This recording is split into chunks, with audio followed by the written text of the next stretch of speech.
నమస్తే, welcome to prime time debate. Jaganmohan Reddy Tenali పర్యటన ఇప్పుడు కొత్త వివాదాన్ని తెర మీదకు తీసుకొచ్చింది. నేరగాళ్లను, నేర చరిత్ర ఉన్న వాళ్ళను ఆయన పరామర్శించడం ద్వారా నేరస్తులకు ఆయన ఒక బ్రాండ్ అంబాసిడర్గా మారారు. వాళ్ళు నేరం చేశారని తెలుసు, నేరస్తులని తెలుసు, వాళ్ళు రౌడీ షీట్ ఓపెన్ చేశారని తెలుసు. అయినా కూడా వెళ్ళి వాళ్ళని పరామర్శించడం ద్వారా ప్రజల్లో ఒక రకమైన చర్చ మొదలైంది. ఆంధ్రప్రదేశ్ ప్రజల్లోనే కాదు, తెలుగు ప్రజలందరిలో కూడా ఇప్పుడు ఇదే చర్చ నడుస్తున్నటువంటి పరిస్థితి. వాళ్ళని పరామర్శించడం ద్వారా జగన్మోహన్ రెడ్డి అసలు ప్రజలకు ఎలాంటి మెసేజ్ ఇద్దామనుకున్నారు? పరామర్శ తర్వాత ఆయన వ్యాఖ్యలు కూడా ఇప్పుడు అందరినీ ఆలోచింపజేసే విధంగా ఉన్నాయి. మాజీ ముఖ్యమంత్రి అయి ఉండి ఇలా నేరగాళ్ల పరామర్శ కావచ్చు, ఆ వ్యాఖ్యలను కావచ్చు, ఇప్పుడు సర్వత్రా విమర్శలు కూడా వస్తున్నటువంటి పరిస్థితి. మరి జగన్మోహన్ రెడ్డి పర్యటన గురించి, ఆయన మత విద్వేషాలను, రాజకీయాన్ని ఈరోజు డిబేట్లో చర్చించే ప్రయత్నం చేద్దాం. మనతో పాటు డిబేట్లో పార్టిసిపేట్ చేసేందుకు స్టూడియోలో ఉన్నారు సీనియర్ జర్నలిస్ట్ సత్యమూర్తి గారు, అలాగే మరో సీనియర్ జర్నలిస్ట్ టీవీ శ్రీనివాస్ గారు. నమస్కారం సార్. నమస్కారం సార్. నమస్తే సార్. సత్యమూర్తి గారు, జగన్మోహన్ రెడ్డి గారు ఈరోజు పర్యటనకు వెళ్ళారండి. సో అక్కడ వాళ్ళు నేరస్తులే, వాళ్ళ మీద కేసులు ఉండి ఉండొచ్చు. అయినా కూడా మీరు ఇప్పుడు రౌడీ షీట్ ఎలా ఓపెన్ చేస్తారు? వాళ్ళపైన వాళ్ళ పరువు అంతా భంగం కలిగింది. సో అసలు పోలీసులు ఈ విధంగా ఎలా చేస్తారు? రెడ్ బుక్ రాజ్యాంగం నడుస్తోంది, పోలీసు వ్యవస్థను ప్రభుత్వం కీలుబొమ్మలాగా ఆడిస్తోంది, ఇలాంటి వ్యాఖ్యలు చేస్తున్నారు. మరి నేరస్తులను ఆయన ఒప్పుకుంటే వాళ్ళ మీద రౌడీ షీట్ ఓపెన్ చేయడం తప్ప, అరెస్ట్ చేయడం తప్ప, దానికి వాళ్ళ పరువు అంటే వాళ్ళ పరువు పోయినట్ట? అసలు ఏం మాట్లాడుతున్నారండి జగన్మోహన్ రెడ్డి గారు? మరి మీరు వినే ఉంటారు ఆ స్పీచ్, మీ ఉద్దేశం ఏంటి? జగన్మోహన్ రెడ్డి ఏం మాట్లాడతాడో, ఏం చేస్తాడో అతనికి తెలియదు. అతని రాజకీయం, అతను రాజకీయం అనుకుంటున్నాడు. అతను చేసేది అరాచకం, రాజకీయం కాదు, అరాచకం చేస్తున్నాడు. జగన్మోహన్ రెడ్డి నూతక్కి రవికిరణ్ ఇతను ఎవడో తెలుసా? జగన్మోహన్ రెడ్డి నీకు తెలిసే ఉంటుంది. తెలియకపోతే ఒకసారి మేరుగ నాగార్జున అడుగు, లేకపోతే తెనాలి మాజీ ఎమ్మెల్యే శివకుమార్ని అడుగు. ఈ నూతక్కి రవికిరణ్ అనే దళిత బిడ్డ ఎవరో చెప్తారు, వాళ్ళు చెప్తారు. ఎందుకంటే వాళ్ళు మాయం చేసింది వాళ్ళే, మర్డర్ చేయించింది వాళ్ళే, శవం కూడా దొరకకుండా చేసింది వాళ్ళే. 4 ఏళ్ళైంది నూతక్కి రవికిరణ్ని చంపేసి. ఈ రోజుకి రవికిరణ్ తల్లిదండ్రులు ఏడుస్తున్నారు. ఏడుపే. జగన్మోహన్ రెడ్డి వెళ్ళి నూతక్కి రవికిరణ్ తల్లి తండ్రి అక్కడే ఏడుస్తూ కూర్చొని ఉన్నారు తెనాల్లో, ఐతా నగర్లో. వెళ్ళి పరామర్శించిరాపో.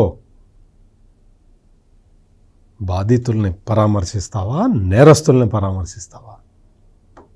దళిత సంఘాలన్నీ ఈ రోజున అన్నాబత్తుని శివకుమారు, మేరుగ నాగార్జున అంటే మాజీ మంత్రి, వాళ్ళిద్దరిని వెనకుండి నడిపించిన జగన్మోహన్ రెడ్డికి వ్యతిరేకంగా నల్ల రిబ్బన్లు కట్టుకొని నల్ల జెండాలు పెట్టి ప్రదర్శన చేశారు. ఈ రవికిరణ్ కనీసం శవం ఎక్కడ పూడ్చిపెట్టారో అందరికీ తెలుసు.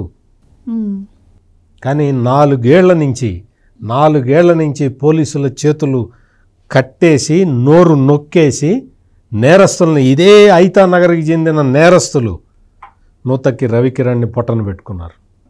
ఆ నేరస్తుల వెనకున్నది ఈ మేరుగ నాగార్జున, అతను మాజీ ఎమ్మెల్యే. నేరస్తుల్ని, నేరగాళ్ళని పక్కన పెట్టుకొని రాజకీయం చేస్తూ ఈ జగన్మోహన్ రెడ్డి సభ్య సమాజంలో అసలు నిజంగా ఇతను ముఖ్యమంత్రిగా ఎట్లా పనిచేశాడో నాకైతే అర్థం కావట్లేదు. నేను ఇంకా కొంచెం జర్నలిస్ట్ని కాబట్టి కొంచెం సంస్కారవంతమైన భాష మాట్లాడాలి కాబట్టి నేను మాట్లాడుతున్నా, ఈ విధంగా మాట్లాడుతున్నా. కానీ లేకపోతే ఆ నూతక్కి రవికిరణ్ తల్లి తండ్రి మాట్లాడిన మాటలు వింటే దుఃఖం పొంగుకొచ్చి వాళ్ళ మాటలు వింటే ఇప్పటికీ ఏడుస్తూనే ఉన్నారు జనం.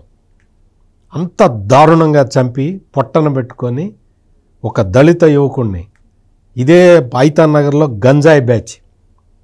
ఈ రోజుకి ఆ కానిస్టేబుల్ చిరంజీవి భార్య, ఆ అమ్మాయి దళిత బిడ్డ, ఆ అమ్మాయి ఏడుస్తూనే ఉంది ఈ రోజుకి. నేను అక్కడే, మా ఆయన అక్కడే ఉద్యోగం చేయాలి, నేను అక్కడే నివసిస్తుంటా, నేను అటు ఇటు ఒంటరిగా వెళ్ళి వస్తుంటే నా బతుకేంటని ఏడుస్తున్నది.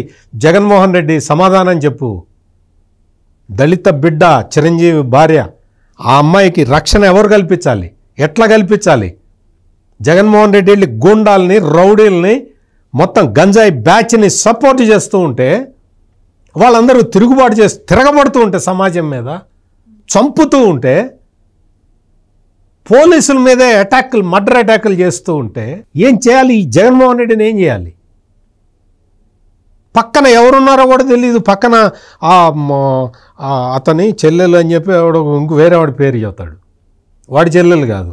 అంటే వాళ్ళందరూ అమ్మాయి ఏదో డాక్టర్ చదువుతుంది, బీటెక్ చేస్తున్నారు, అసలు వాళ్ళకి ఏ పాపం తెలీదు, వాళ్ళు ఎక్కడో హైదరాబాద్లో అక్కడెక్కడ ఉంటున్నారు, వాళ్ళు కేసు రివ్యూ ఉందని చెప్పి రావడం వల్ల వచ్చినప్పుడు ఆ కానిస్టేబుల్ అనే అతను వేరే వాళ్ళతో గొడవ పెట్టుకుంటుంటే వీళ్ళు వెళ్ళి ఆపినట్టు, వీళ్ళు ఆపినందుకు గాను కానిస్టేబుల్ వీళ్ళ మీద కక్ష పెట్టుకున్నందుకు ఈ విధంగా సాక్షి మీడియాలో కథనాలు ప్రచురిస్తున్నారు. సో వీటిలో వాస్తవం ఎంత ఉందంటారు? వీళ్ళు గంజాయి తాగే అలవాటు ఉన్న వాళ్ళు.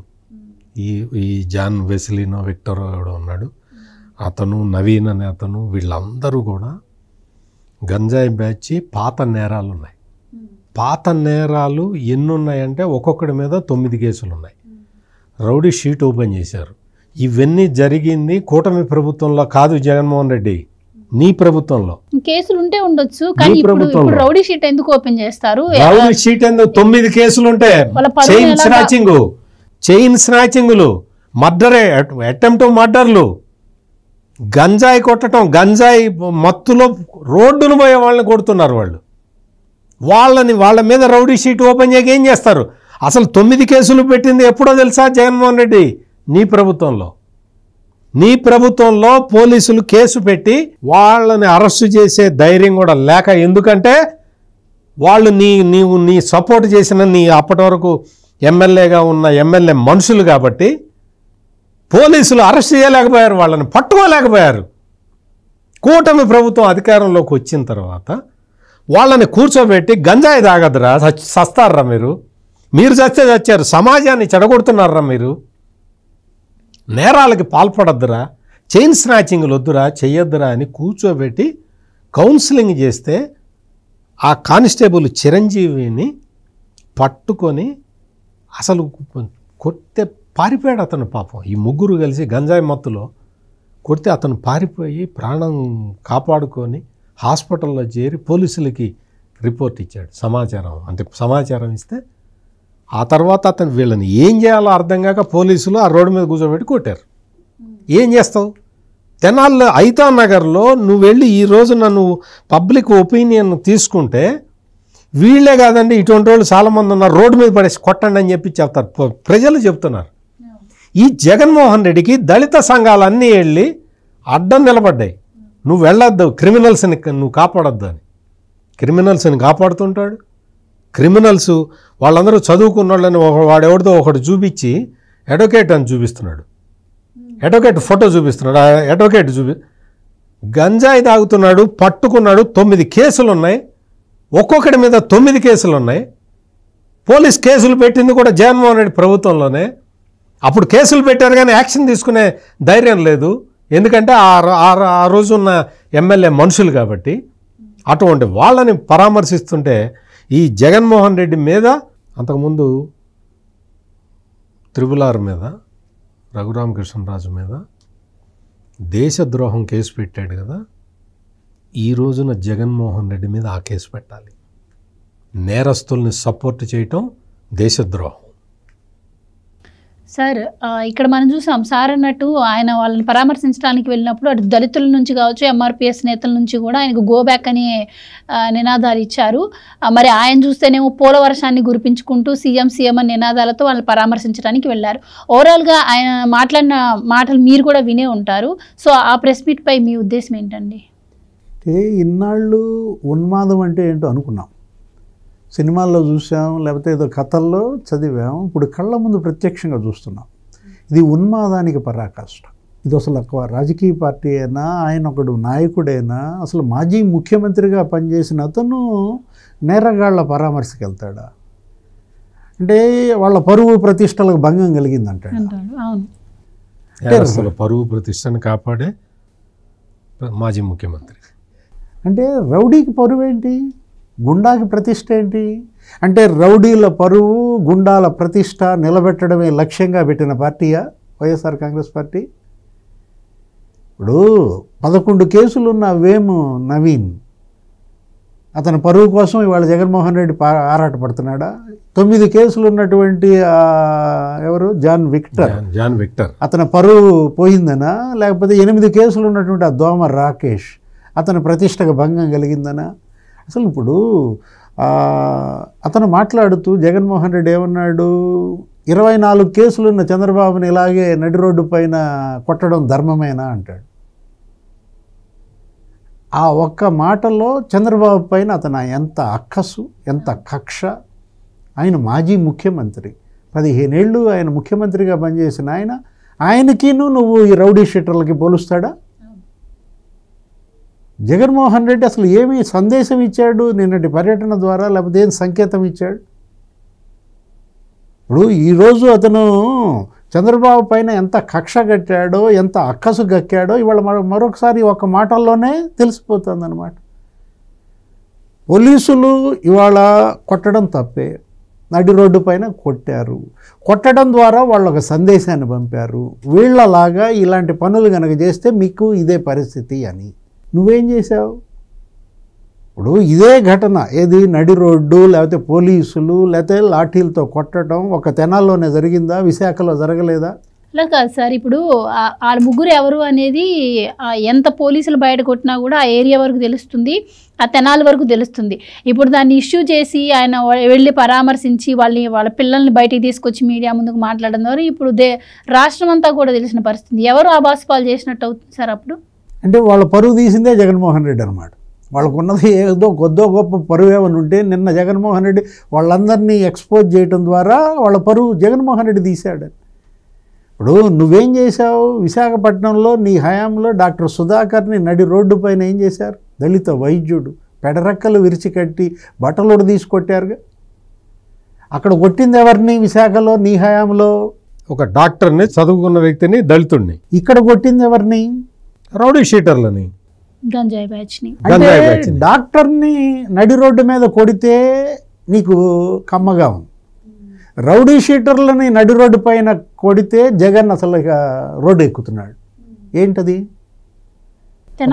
తెనాలికి దగ్గరలోనే అమర్నాథ్ గౌడ్ అనే అబ్బాయిని కూడా పెట్రోల్ పోసి అంటే చంపినప్పుడు కూడా జగన్మోహన్ రెడ్డి గారు స్పందించలేదు. అవును. అంటే ఇప్పుడు RRR మీరు ఇందాక అన్నారు, ఏది రఘురామకృష్ణరాజు, సత్యమూర్తి గారు చెప్పారు. రఘురామకృష్ణరాజుని మరి సిఐడి కార్యాలయంలో మరి ఏ విధంగా కొట్టారు? గుండెల మీద ఎక్కి కూర్చుని అరికాళ్ళు లాఠీలతో మోదారు, అసలు కాళ్ళన్నీ ఉబ్బిపోయాయి. అది నువ్వు వీడియోలో చూస్తావా? ఆ రోజు రఘురామకృష్ణరాజుని గుంటూరు సిఐడి కార్యాలయంలో పెట్టిన చిత్రహింసలు నువ్వు వీడియోలో చూసావని చూసి ఆనందపడ్డాం. శాడిజానికి పరాకాష్ట. ఈరోజు ఇక్కడేంటి? ఇక్కడ ఎంపీని కాదు కొట్టింది, రౌడీ షీటర్లు. అంటే ఎంపీని మరి లాఠీలతో అరికాళ్ళ మీద కొడితే నీకు సమ్మగా ఉంటుంది, మరి రౌడీ షీటర్లను కొడితే జగన్మోహన్ రెడ్డి కళ్ళెర్ర చేస్తాడు. అంటే అసలు అదొక పార్టీనా? రౌడీల పార్టీయా? లేకపోతే ఇప్పుడు జగన్మోహన్ రెడ్డి వాళ్ళు ఏం కోరుకుంటున్నాడు? రౌడీల పరువు, గుండాల ప్రతిష్ట నిలబెట్టడం, మాఫియాల సంక్షేమమా అతని యొక్క లక్ష్యం? ఇప్పుడు తను అసలు ఒక పార్టీ నాయకుడా, ఒక గ్యాంగ్ లీడరా? అది అసలు ఒక రాజకీయ పార్టీయే కాదు, అదొక నేరగాళ్ల సమూహం అన్నమాట. అతను అసలు ఒక నాయకుడే కాదు, ఒక గ్యాంగ్ లీడర్. చేస్తున్నటువంటి ఆరోపణలు ఆయన ఆరోపణలకు కాదు, నిజం చేసి నిరూపిస్తున్నారు జగన్మోహన్ రెడ్డి గారు. వాళ్ళు అంటున్న మాటలను జగన్మోహన్ రెడ్డి గారు నిరూపించుకుంటున్నారు బయటకు వచ్చి ఇలాంటి పరామర్శల ద్వారా. ఇట్లాంటి ఉన్మాద పార్టీని, ఇట్లాంటి ఉన్మాద నాయకుడిని అసలు దేశ రాజకీయం చూడలేదు. ఇదెక్కడి రౌడీ రాజకీయం? అరే కబ్జాదారులు, భూ కబ్జాదారులు, లేకపోతే మట్టి మాఫియా, లేకపోతే ఈ కిడ్నాపర్లు, స్మగ్లర్లు, కిల్లర్లు, వీళ్ళ జగన్మోహన్ రెడ్డికి ఇష్టులు, అందగాళ్ళు. ఇప్పుడు జగన్మోహన్ రెడ్డి మీరన్నారు, ఇంట్రోలో కూడా చెప్పారు, సత్యమూర్తి గారు కూడా చెప్పారు, ఏంటి దళిత సంఘాలన్నీ అతన్ని గో బ్యాక్ జగన్ అని నినాదాలు చేశాయి. ఈ ఇన్సిడెంట్ జరిగి ఇప్పటికి 40 రోజులు అవుతుందమ్మా. ఏది తెనాల్లో ఈ ఇన్సిడెంట్ జరిగి ఇప్పటికి 40 రోజులు. 40 రోజుల్లో అసలు రోడ్ల మీదకి ఎందుకు రాలేదు జనం? ఇది కనుక నిజంగా అమానుషం అయితే, ఇన్సిడెంట్ జరిగినప్పుడే వాళ్ళు కనుక అమాయకులైతే, వాళ్ళు కనుక బాధితులైతే ఏం చేసేవాళ్ళు? అది తెనాలి, అది చైతన్య గడ్డ, అక్కడ మొత్తం దళితుల చైతన్యం మరింత ఎక్కువ. రోడ్లో ఎక్కేవాళ్ళు, ర్యాలీలు జరిపేవాళ్ళు, వాళ్ళకి మద్దతుగా నిలబడేవాళ్ళు. ఈ రోజు కూడా ఒక్కళ్ళు కూడా ఆ నలుగురి పట్ల కనీస సానుభూతి లేదంటే వాళ్ళు ఎన్ని వేధింపులు చేశారు, ఎంత హింసకు పాల్పడ్డారు. చైన్ స్నాచింగా ఆ అమ్మాయిని మళ్ళీ తలకాయ బద్దలు కొడతారా? మోటార్ సైకిల్తో నిన్ను ఎక్కించుకెళ్ళలేదని, లిఫ్ట్ ఇవ్వలేదని వాడిని కింద పడేసి తంతారా? ఇప్పుడు ఎమ్మెల్యే అక్కడ జగన్మోహన్ రెడ్డి పక్కన ఇందాక వీడియోలో ఉన్న ఆయన అన్నాబత్తిని శివకుమార్, అతను పోలింగ్ డే నాడు క్యూ లైన్లో రండి అని చెప్పినందుకు ఓటర్నే కొట్టాడు. ఎవరు? ఇతను ఎమ్మెల్యేగా ఉంటూ. ఆ ఓటర్ ఎమ్మెల్యే గోబ గుయ్యమనిపించాడు. ఈ ఎమ్మెల్యే పక్కన ఉన్న వీళ్ళు నలుగురు ఎవరు? ఈ రౌడీలు శివకుమార్ పక్కన ఉన్న వాళ్ళంతా అతన్ని చితగ్గొట్టారు. ఏంటది అసలు? అది తెనాలా లేకపోతే ఒక రౌడీ గడ్డ? ఐతానగర్ అంటే అది విద్యాధికులు ఉన్నటువంటి ప్రాంతం, ఒక చైతన్యవంతమైన ప్రాంతం. అక్కడ ఉన్న కాలేజీలు, అక్కడ ఉన్నటువంటి విద్యా సంస్థలు, అలాంటి ఐతానగర్ని గత 5 ఏళ్ళు జగన్మోహన్ రెడ్డి పాలనలో ఒక రౌడీ నగర్గా చేశాడు, ఒక గుండా నగర్గా చేశాడనమాట. భయోత్పాతమా మీరు తెనాల్లో సృష్టించేది? అరే ఏంటి రౌడీయిజం ఏంటి, ఇంత గుండాలేంటి? అయితే సార్ మనం ఇక్కడ మాట్లాడితే దళితులను హింసించారని చెప్పి దళిత ప్రస్తావన ఆయన తెర మీదకి తీసుకొస్తున్నారు. సో అటుపక్క కూడా అన్యాయానికి గురైంది దళిత మహిళ అని ఇందాక మీరు చెప్పడం జరిగింది. అయితే గతంలో పోల్చి చూసుకుంటే జగన్మోహన్ రెడ్డి గారు ఆయన హయాంలో తెలంగాణలో దిశ ఎన్కౌంటర్ జరిగిన టైంలో మరి దాన్ని అభినందిస్తూ మా దగ్గర కూడా అమలు చేస్తామని చెప్పి అసెంబ్లీ సాక్షిగా మాట్లాడారు. మరి అక్కడ ఎన్కౌంటర్ చేసింది దళితులను కాదంటారా? మరి దాన్ని ఎలా ప్రోత్సహించారు? అలాగే ఇంకొక విషయానికి వస్తే ఆయేషా మీరా హత్య కేసులో కూడా వైఎస్ రాజశేఖర రెడ్డి గారి హయాంలో అది జరిగింది. ఆ తర్వాత వాళ్ళ క్యాబినెట్లో మంత్రి మనవడి మీద ఆరోపణలు రావడం, కానీ సత్యం బాబు అనే అతన్ని ఇరికించి 8 ఏళ్ళ తర్వాత అతన్ని నిర్దోషిగా, దానిపైన కూడా ఎప్పుడు జగన్మోహన్ రెడ్డి గారు స్పందించలేదు. సో ఇవన్నీ కనిపించినటువంటి జగన్మోహన్ రెడ్డి గారికి ఇప్పుడు ఈ తెనాలిలో జరిగినటువంటి వాళ్ళే దళితుల్లాగా కనిపిస్తూ ఉన్నారా? దీని వెనక ఉన్న జగన్మోహన్ రెడ్డి గారి రాజకీయం ఏంటంటారు? జగన్మోహన్ రెడ్డికి మీరు చెప్పినంత ఆలోచన జ్ఞానం లేదు, అంత లాజిక్ తెలీదు. అతనికి నేరస్తుల్ని సపోర్ట్ చేయటం తప్ప వేరే లాజిక్ లేదు. ఎంతసేపటికి మొత్తం సమాజంలో ఈ మత కలహాలు రెచ్చగొట్టాలి, మొత్తం భగ్గున మణిపోవాలి రాష్ట్రం అంతా అనేదే తప్ప తను మళ్ళీ ముఖ్యమంత్రి కావాలి, మళ్ళీ దోచుకోవాలి, రౌడీ రాజ్యం ఏర్పాటు చేయాలి, ఈ గోల్స్ తప్ప సమాజం ఏంటి, అసలు సమాజం ఏంటి, అతన్ని ఎంత అసహించుకుంటున్నది. ఈ రోజున తెనాలి పోలీసులకి ప్రజలందరూ సాల్యూట్ చేస్తున్నారు. తెనాలి పోలీసులు, మరీ ముఖ్యంగా 2 టౌన్ పోలీసులు వాళ్ళు చేసిన పనికి తెనాలి ప్రజలందరూ సంతోషపడుతున్నారు. కొట్టండి రౌడీలను, ఇట్లాగే కొట్టాలి, నడి రోడ్డు మీద కొట్టాలని చెప్తూ ఉన్నారు. జగన్మోహన్ రెడ్డి అందుకు భిన్నంగా ఈ రోజున జగన్మోహన్ రెడ్డి వెళ్ళినప్పుడు ఒకడు గంజాయి దాగి ఒక కారు టాప్ మీదకి ఎక్కి వాడు డ్యాన్స్ వేస్తూ ఉన్నాడు. పోలీసు వెహికల్ ఎక్కి డ్యాన్స్ వేస్తున్నాడు. వాడు గంజాయి తాగి ఉండకపోతే వాడికి అంత ఇది తెగింపు ఎట్లా వస్తుంది? అంటే మొత్తం రౌడీలు నిన్న చూసాం కదా, నిన్న ఆడెవడో వైసీపీ లీడరు కొడుకు పెళ్ళైతే సైకిల్ని ధ్వంసం చేయటం. ఏమొస్తుందిరా సైకిల్ని ధ్వంసం చేస్తే? లోకేష్ ఇంకో సైకిల్ కొనిపెట్టాడు.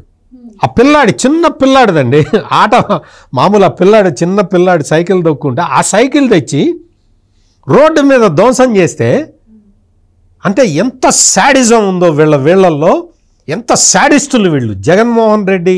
జగన్మోహన్ రెడ్డిని మరి ఆ తెలుగుదేశం వాళ్ళు ఏమని పేరు పెట్టారో తెలియ, ఏ ముహూర్తంలో పెట్టారో, సైకో అని పిలుస్తారు కదా తెలుగుదేశం వాళ్ళు. ఇప్పుడు తెనాలి పర్యటన సందర్భంగా తెలుగుదేశం వాళ్ళు ఒక వాల్ పోస్టర్ వేశారు, గంజాయి మామ అని. అంటే గంజాయి తాగి ఎవడన్నా సమాజంలో పాడైపోతూ ఉంటే వాడిని తీసుకొచ్చి రిహాబిలిటేషన్ సెంటర్లో పెట్టి కౌన్సిలింగ్ ఇచ్చి వాడిని ఇట్లా కాదురా ఉద్యోగంలో చేరు అని చెప్పి ఉద్యోగంలో చేర్పించటం మన సమాజం మనకి నేర్పిన విజ్ఞానం, మనకి నేర్పిన సంస్కారం. జగన్మోహన్ రెడ్డికి ఏం చెప్పారు, ఏం నేర్పించారు? మరి వాళ్ళ నాన్న నేర్పాడా, వాళ్ళ తాత నేర్పాడా నాకు తెలియదు, కానీ ఏం నేర్పాడు? గంజాయి ఎవడు కొడితే వాడు మన పార్టీ వర్కరు. ఈ గంజాయి కొట్టే వాళ్ళని ఆర్గనైజ్ చేసేవాడు మన పార్టీకి ఎమ్మెల్యే. ఇట్లా గంజాయి కొట్టే వాళ్ళని, గంజాయి అమ్మే వాళ్ళని, ఆర్గనైజ్ చేసే వాళ్ళని ఒక 20 మందిని చేతిలో పెట్టుకుంటే వాడు మంత్రి. ఇదేమి రాజ్యాంగం? జగన్మోహన్ రెడ్డి రాజ్యాంగం అంటారు దీన్ని. తీసుకొచ్చి ఇట్లా గంజాయి బ్యాచ్ని తీసుకొచ్చి పెడితే తెనాలి పోలీసులకి ఈ రోజున తెనాలి ప్రజలందరూ కూడా సాల్యూట్ చేస్తున్నారు. అసలు తెనాలి పోలీసులు ఎంత మంచివాళ్ళు అంటే, జగన్మోహన్ రెడ్డి గంజాయి బ్యాచ్ని పరామర్శించడానికి వస్తే అలౌ చేసి ప్రొటెక్షన్ ఇచ్చారు. పోలీసులు ఎంత మంచివాళ్ళు చూడు. మామూలుగా అయితే ఇదే జగన్మోహన్ రెడ్డి టైంలో ఉన్న సైకాలజీ ప్రకారం కనుక పోలీసులు ప్రవర్తించాలి అంటే జగన్మోహన్ రెడ్డి అక్కడ దిగంగానే ఆ గుంపుని చెదరగొట్టాలి వాళ్ళు. ఎవడో పోలీసు జీప్ ఎక్కిన వాడిని ఈ పాటికి పట్టుకొని లాకప్లో పడేసి కొట్టాలి. కానీ వాళ్ళు అట్ట చేయట్లే. ఇప్పుడు నాకు ఈ సందర్భంగా, ఈ చర్చ సందర్భంగా నా పోలీసులకి నా రిక్వెస్ట్ ఏంటి అంటే, మీరు చేస్తున్న పనికి, మీరు చేస్తున్న సమాజ సేవకి తెనాలి ప్రజలందరూ కూడా హ్యాట్స్ ఆఫ్ చెప్తూ ఉన్నారు. మొత్తం విఘ్నులు, చదువుకున్న వాళ్ళు అందరూ కూడా they are with Tenali police. ఇప్పుడు ఈ నూతక్కి రవికిరణ్ మర్డర్ కేసును కూడా బయటికి తీసుకొచ్చి దాని వెనక ఎవరున్నారు, ఎవరు చంపారు, వాళ్ళని ఇమ్మీడియట్గా బుక్ చేసి ఇప్పటికి 4 ఏళ్ళైంది. అసలు కేసే లేదు, పట్టించుకోలేదు, ఎవడు కూడా చూడలే. ఇప్పుడు ఈ కేసుని కనుక మీరు నూతక్కి రవికిరణ్ మర్డర్ కేసుని టేకప్ చేస్తే తెనాలి పోలీసులకి అసలు మంచి పేరు వస్తుంది. మంచి సమాజంలో ఉన్న ప్రతి ఒక్కడూ కూడా తెనాలి పోలీసులకి సాల్యూట్ చేస్తాడు.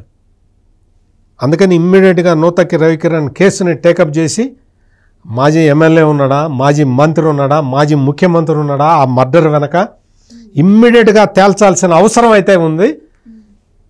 ఇటువంటి మర్డర్లు చేసి ఈ గంజాయి బ్యాచ్ ఊరి విచ్చలవిడిగా తిరిగే రోజులు అయిపోయినాయి. కూటమి ప్రభుత్వం కూడా చాలా అసలు ఇటువంటి వాళ్ళని ఎవడేమనుకుంటాడని ఆలోచించాల్సిన అవసరం లేదు. ప్రజలందరూ మీతోటి ఉన్నారు. Right sir.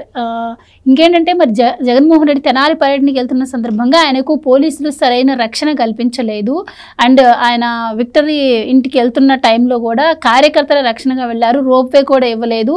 ఆయన అక్కడికి వెళ్ళేసరికి అక్కడ పోలీసులు కూడా ఎవరూ లేరు. సో పూర్తిగా నిర్లక్ష్యం వహించింది ఆయన భద్రత విషయంలో ఇప్పుడు ప్రభుత్వం అని చెప్పి కూడా ఆరోపణలు చేస్తున్నారు. దీనిపై మీ అభిప్రాయం ఏంటి? భద్రత పెంచాలని మళ్ళా గవర్నర్కి లేఖ రాస్తున్నారా, రాష్ట్రపతికి లేఖ రాస్తున్నారా? రేపు పొద్దున బొత్స సత్యనారాయణ ఈ బృందం అంతా మరి గవర్నర్ని కలుస్తుందా? ఎందుకంటే మనం చూసాం, ఇది ఇవాల్టిది కాదు. Target police.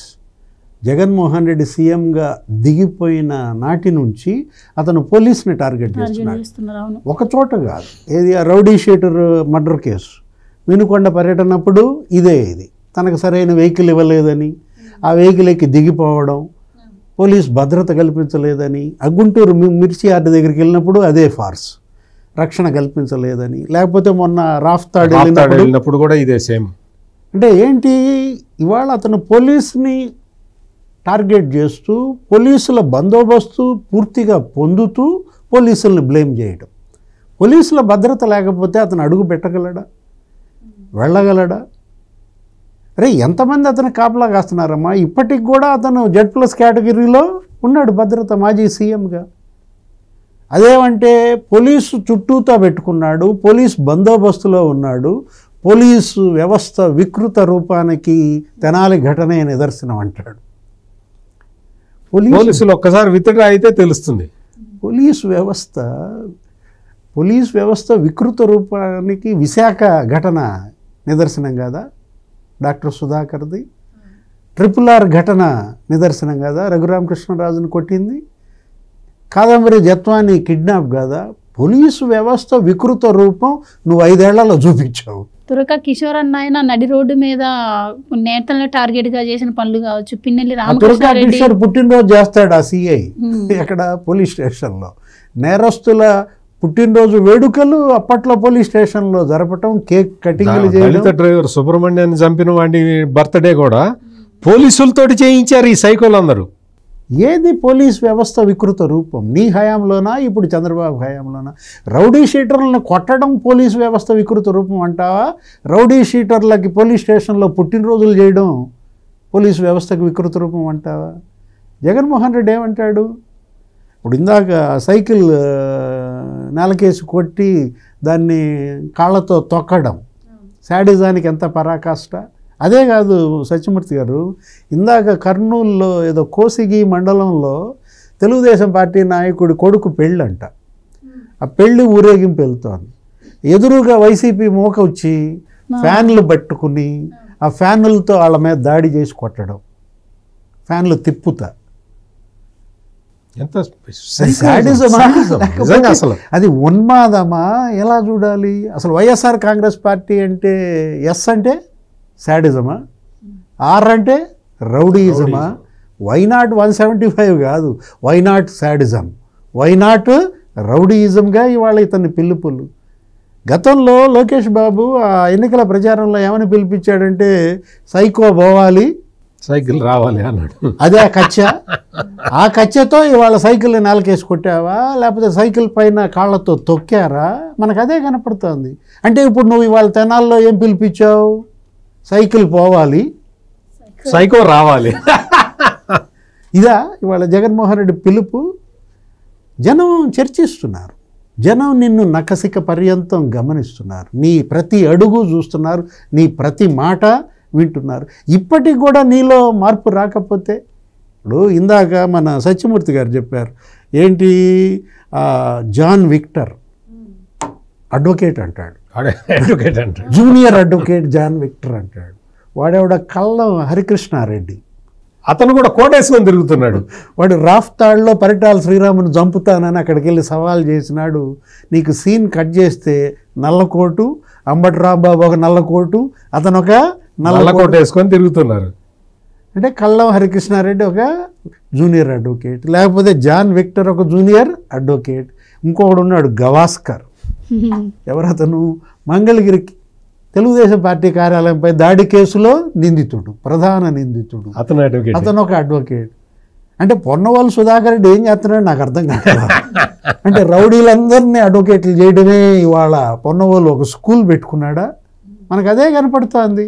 ఇప్పుడు అతను ఎవరు? జాన్ విక్టర్ పైన జగన్ హయాంలో 2 స్టేషన్లలో 4 కేసులండి. ఏది 2022లో తెనాలి టౌన్ పిఎస్లో crime number 280, crime number 155, crime number 203 Tanguturu police స్టేషన్లో క్రైమ్ నంబర్ 39. ఎవరి హయాంలో? ఎవరు పెట్టారు? జగన్మోహన్ రెడ్డి గారు ఒప్పుకున్నారండి, వాళ్ళ మీద కేసులు ఉంటే ఉండొచ్చు. ఇప్పుడు దీంట్లో వాళ్ళని ఎలా వాళ్ళ పరువు తీస్తారు? రోడ్డు మీదకి ఎందుకు తీసుకొచ్చి? వాళ్ళ పరువు తీసింది నువ్వు. కేసులు లేవని జగన్మోహన్ రెడ్డి నేరగాళ్ల మీద కేసులు పెట్టడం పరువు తీయడమా? సమాజం పరువు కాపాడటమా? ఓహో, చంద్రబాబు మీద కేసులు పెట్టాలి కానీ జాన్ విక్టర్ మీద కేసులు పెట్టకూడదు. లోకేష్ మీద 23 కేసులు పెట్టాలి కానీ నవీన్ మీద కేసులు పెట్టకూడదు. అచ్చెన్నాయుడు మీద కేసులు పెట్టాలి కానీ ఇవాళ మరి ఈ సుందరపు పవన్ మీద, సముద్రాల పవన్ మీద కేసులు పెట్టకూడదు. అంటే జగన్ మళ్ళా ముఖ్యమంత్రి అవ్వాలంటాడు. అంటే ఇవాళ పవన్ కళ్యాణ్ మీద కేసులు పెట్టడం పోలీసు వ్యవస్థ యొక్క గొప్పదనం. ఏది పోలీస్ వ్యవస్థ వికృతం, ఏది పోలీస్ వ్యవస్థ గొప్పదనం? ఇవాళ జగన్మోహన్ రెడ్డి బైలాస్ రాస్తున్నాడు. ఏది రేపు రాబోయే వైఎస్ఆర్ మేనిఫెస్టో ఇదే. వైఎస్ఆర్ కాంగ్రెస్ పార్టీలో క్రిమినల్స్ని కాపాడుతాం, మాఫియాని పెంచుదాం, మాఫియాల సంక్షేమం, మాఫియా సంక్షేమం, రాబోయే నవరత్నాలు ఇవే అన్నమాట. జగన్మోహన్ రెడ్డి కొత్త నవరత్నాలు ఇస్తాడు. ప్రజలారా బహుపరాక్, జనం మేల్కోవాలి, జనం చైతన్యవంతం కావాలి. ఎవరు ఉక్కుపాదం మోపుతున్నారు రౌడీయిజం పైన, ఎవరు రౌడీయిజాన్ని పెంచి పోషిస్తున్నారు, ఇవాళ జనం తెలుసుకోవాలి. ఇవాళ సైకో రహిత రాష్ట్రంగా ఆంధ్రప్రదేశ్ మారాలి. గంజాయి అమ్మేవాడిని, గంజాయి తాగేవాడిని జగన్మోహన్ రెడ్డి డైరెక్ట్గా ఎంకరేజ్ చేస్తున్నాడు. అంతకు ముందర తెలుగుదేశం వాళ్ళు చాలాసార్లు ఆరోపించారు, జగన్మోహన్ రెడ్డి గంజాయిని పెంచుతున్నాడు, గంజాయి ఇది ఎక్కడ ప్రపంచంలో ఎక్కడ గంజాయి పట్టుబడ్డా కానీ దాని మూలాలు విశాఖపట్నం ఏజెన్సీ ఏరియాల నుంచే వస్తున్నాయి, ఆంధ్రప్రదేశ్ నుంచే వస్తున్నాయి, మీరు జాగ్రత్తగా ఉండాలి, ప్రజలు జాగ్రత్తగా ఉండాలని చెప్పి పిలిపిస్తే చాలామంది లేదు తెలుగుదేశం ఇట్టగా చెబుతుంది అనుకున్నారు. ఇప్పుడు చాలా స్పష్టంగా అర్థమవుతున్నది కదా, జగన్మోహన్ రెడ్డి గంజాయి స్మగ్లర్లని, గంజాయి అమ్మేవాళ్ళని, గంజాయి తాగేవాళ్ళని ఎంత సపోర్ట్ చేస్తున్నాడు. ఆఫీస్ వదిలి బయటకు వచ్చిన తర్వాత కూడా, అంటే ముఖ్యమంత్రిగా ప్రజలు తీసేసిన తర్వాతే ఇంత సపోర్ట్ చేస్తున్నాడంటే, ముఖ్యమంత్రిగా ఉన్నప్పుడు ఇంకా గంజాయిని అఫీషియల్గా ఎంత అమ్మించి ఉంటాడో ఒక్కసారి ఆలోచించుకోవాలి. ఒక్కసారి ఆలోచించుకోండి. మీకు ఒక్క ఇన్సిడెంట్ కాదు, ఒక్క 2 ఇన్సిడెంట్ కాదు, 3 ఇన్సిడెంట్లు కాదు, ఎన్ని రకాలుగా మాదక ద్రవ్యాలని మొత్తం సొసైటీలోకి ఎట్లా వదిలాడో, మొత్తం యువత అంతా ఒక తరం 2 తరాలు మొత్తం సర్వనాశనం అయిపోయేలాగా జగన్మోహన్ రెడ్డి ఎట్లా చేశాడో ఈ రోజున తెనాలి వెళ్ళి గంజాయి బ్యాచ్ని పరామర్శించి రావటం బట్టి ప్రజలందరూ అర్థం చేసుకోవచ్చు. అంటే గంజాయి సాగుని ప్రోత్సహిస్తే పోలీసు వ్యవస్థ సుందర రూపం, గంజాయిని సరఫరా చేస్తే పోలీసు వ్యవస్థ సుందర రూపం. గంజాయిపై ఉక్కుపాదం మోపి వాళ్ళు ఏదో ఈగిల్ తీసుకొచ్చి ఆకే రవికృష్ణ ఒక 450 మంది సిబ్బంది రూట్అవుట్ చేస్తుంటే పోలీసు వ్యవస్థ వికృత రూపం. జగన్మోహన్ రెడ్డి మొత్తానికి చాలా typical person. Beware of Jaganmohan Reddy. నేరస్తుల్ని కాపాడటమే జగన్మోహన్ రెడ్డి జీవితాశయం. ఎందుకు అంటే అతను కూడా పలు నేరాలతోటి సంబంధం ఉన్న వ్యక్తి కాబట్టి. ఈ రోజున మొత్తం ఈ లిక్కర్ కుంభకోణం మొత్తం అతని దగ్గరికే వెళ్తున్నది. ఎన్ఫోర్స్మెంట్ డైరెక్టరేట్ మొత్తం మనీ ట్రయల్ ఎస్టాబ్లిష్ చేసుకుంటూ వస్తున్నది. అది మొత్తం తాడేపల్లి ప్యాలెస్ వైపు అట్లా పోతూ ఉన్నది. ఇన్ని రకాల నేరాలు ప్రోత్సహించిన వాళ్ళు అందరూ వైసీపీ ముఠా అంతా కూడా ఈ రోజున జైళ్ళల్లో మగ్గుతూ ఉన్నారు. జైళ్ళల్లో మగ్గుతూ ఉంటే వాళ్ళందరి భార్యల్ని మీకు హోంమంత్రి ఇప్పిస్తానని చెప్పి వాళ్ళని రెచ్చగొడుతున్నాడు. అంటే భర్తని వేసేసేయండి, మీరే ఎమ్మెల్యే కావచ్చు, మీకే హోంమంత్రి ఇస్తానని చెప్పి కుటుంబాల్లో చిచ్చు పెడుతున్నాడు. అతనెవరో పాపం, అతను దువాడ శ్రీనివాస్ అనే ఒక అతనేదో సరదా పడితే ఇప్పుడు మొత్తానికి అతనికి అతని భార్యకి విడాకులు ఇప్పించేలాగా చేశారు. ఇప్పుడు ఆ తర్వాత ఇంకా చూస్తున్నాం కదా, అతను కొడాలి నాని కాదు, వల్లభనేని వంశీ వాళ్ళ మిస్సెస్కి ఆ మొత్తం గన్నవరం ఇన్ఛార్జి ఇస్తానని చెప్పి చెప్తూ ఉన్నాడు. వాళ్ళ మీటింగ్ పెట్టి నువ్వేనమ్మా ఇన్ఛార్జి అని, అంటే మీ ఆయన జైల్లో నుంచి బయటికి రాకుండా నువ్వే చూసుకో అని చెప్తూ ఉన్నారు. నందిగం సురేష్ భార్యనైతే మనం చూస్తున్నాం, ఆమె వచ్చేసి పోలీస్ స్టేషన్ మీద భలే దాడి చేసావమ్మా నువ్వు, నెక్స్ట్ హోమ్ మినిస్టర్ నువ్వే అని చెప్తున్నాడు. అంటే జగన్మోహన్ రెడ్డి ఇవాళ ఎవరిని ఎలిమినేట్ చేస్తున్నాడు? వాళ్ళ పార్టీలో ఉన్నటువంటి అభ్యర్థులనే చక్కగా ఎలిమినేట్ చేసుకుంటూ పోతూ ఉన్నాడు. వాళ్ళ భార్యలకి హోంమంత్రి పదవులు ఇస్తూ ఉన్నాడు. రాష్ట్ర ప్రజలు కూడా అర్థం చేసుకోవాలి జగన్మోహన్ రెడ్డి మనస్తత్వాన్ని. ఎట్లా ఇతను ఎంత క్రిమినల్గా ఆలోచిస్తాడు. అంతకు ముందర ఎప్పుడో పరిటాల రవిని వేసేశారు అంటే ఎవడు నమ్మల, అదేందండి అట్టెట్లండి అని. మొత్తం జైల్లోనే వాళ్ళందరూ ఆ నేరంతో సంబంధం ఉన్న వాళ్ళు సాక్షులు అందరూ పోతే దాన్ని ఎస్టాబ్లిష్ చేయడానికి కూడా అసలు యంత్రాంగమే లేకుండా పోయింది. ఆ తర్వాత బాబాయ్ మర్డర్ కేసు మనం చూస్తూనే ఉన్నాం. అంటే మొత్తం సాక్షులు అందరూ పోయారు, ఇప్పుడు ఇంకో 2 మిగిలినట్టున్నారు సాక్షులు. అంటే ఎన్ని నేరాలు, ఎన్ని క్రైమ్స్, మీకు ఎట్లా దారుణమైన నేరాలు చేయించిన వీళ్ళందరూ వచ్చి ఈ రోజున పబ్లిక్గా నేరగాళ్ళని సపోర్ట్ చేస్తున్నారు అంటే ఇది చాలా దారుణమైన విషయం. చాలా ఏదైనా సత్యమూర్తి గారు చెప్పిన దాని ప్రకారం ఇప్పుడు నాకు ఒక అనుమానం కలుగుతాను. ఏంటి, లిక్కర్ మాఫియా గురించి చెప్పారు. జగన్మోహన్ రెడ్డి దాకా ఇవాళ మరి సిట్ వెళ్తోంది. రేపో మాపో ఆయన అరెస్ట్ అంటున్నారు. అంటే తను అరెస్ట్ అయితే రాష్ట్రాన్ని అగ్నిగుండంగా చేయడం కోసం ఇప్పుడే అతను పథకాలు వేస్తున్నాడా, పన్నాగాలు పన్నుతున్నాడా? ఈ గంజాయి మూకలని, ఈ తెనాలి వీళ్ళని రెచ్చగొట్టడం, లేకపోతే అక్కడ విశాఖలో వాళ్ళని రెచ్చగొట్టడం, రాఫ్తాడ్లో వీళ్ళని రెచ్చగొట్టడం. ఒక రకంగా రేపు తను గనక జైలుకు వెళ్తే వీళ్ళందరినీ రోడ్ల మీదకి వచ్చి రాష్ట్రంలో విధ్వంసం చేసే కుట్ర ఏదో కనపడుతుంది జగన్మోహన్ రెడ్డి కదలికల వల్ల. ప్రభుత్వం మేల్కోవాలి. కూటమి ప్రభుత్వం ఇవాళ ఇంటెలిజెన్స్, డీజీపీ, లేకపోతే హోమ్ మినిస్టర్, ముఖ్యమంత్రి ఈ నేరస్తులపైన ఒక కన్నేయాలి. ముఖ్యంగా సిఐడి, ఇంటెలిజెన్స్ వీళ్ళందరి కదలికలపైన నిఘా గనక వేయకపోతే ఆంధ్రప్రదేశ్ని వీళ్ళు అగ్నిగుండం చేస్తారు.